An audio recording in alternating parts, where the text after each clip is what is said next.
talks about, and as much of all of you have agreed upon, the concern of warehouses and traffic in the north side. But then they ask an interesting, provocative question is, we have a UC campus here in town. It's one of the great attributes we have in our community.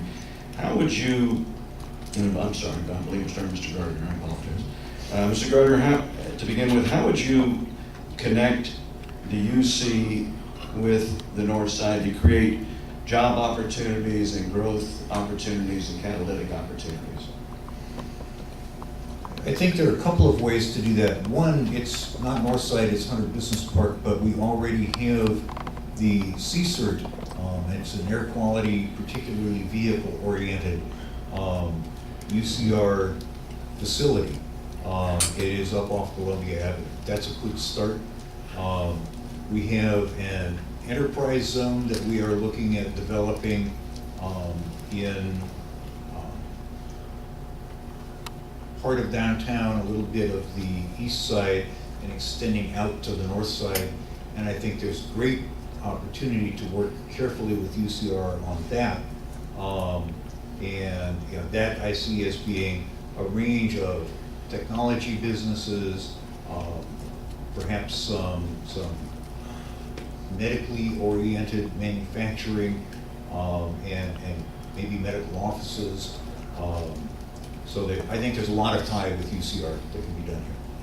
Thank you. Ms. Edwards, same question. UCR and the north side and all of Ward 1.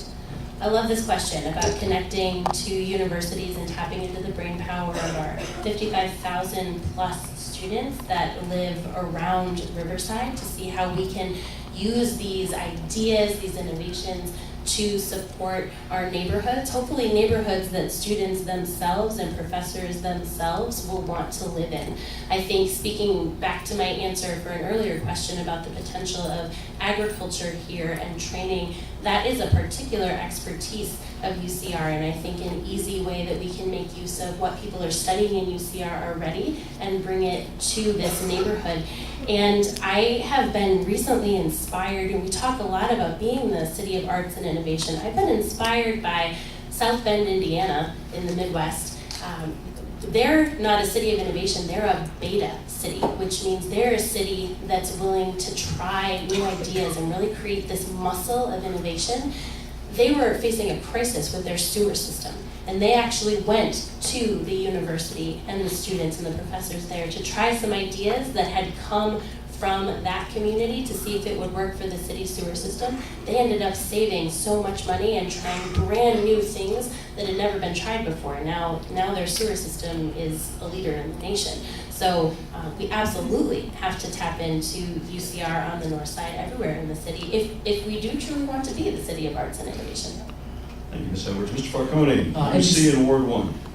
In December of 2017, the Riverside City Council approved an Innovation District Plan, which took a lot of the planning that was used in places like South Bend, Indiana, and other locations across the country that look at providing innovative industries into our various neighborhoods. So that's currently in the works right now in the city. I think what's important to also acknowledge, though, when it comes to moving forward with industries that we can tap into our various colleges and universities, it seems as if for a number of years we've been talking about the attraction of med tech and medical technology, and we haven't really seen many of the yields that we would like to in that regard. So something I proposed, and something I was fortunate to work in when we were preparing this Innovation District Plan, is that we need to be looking at various anchor institutions like the California Air Resources Board, which is it's in Ward 2, but it's coming to Riverside shortly, various institutions like SolarMax and other environmentally rooted agencies that can serve as anchors for other agencies and businesses that come and wish to develop here.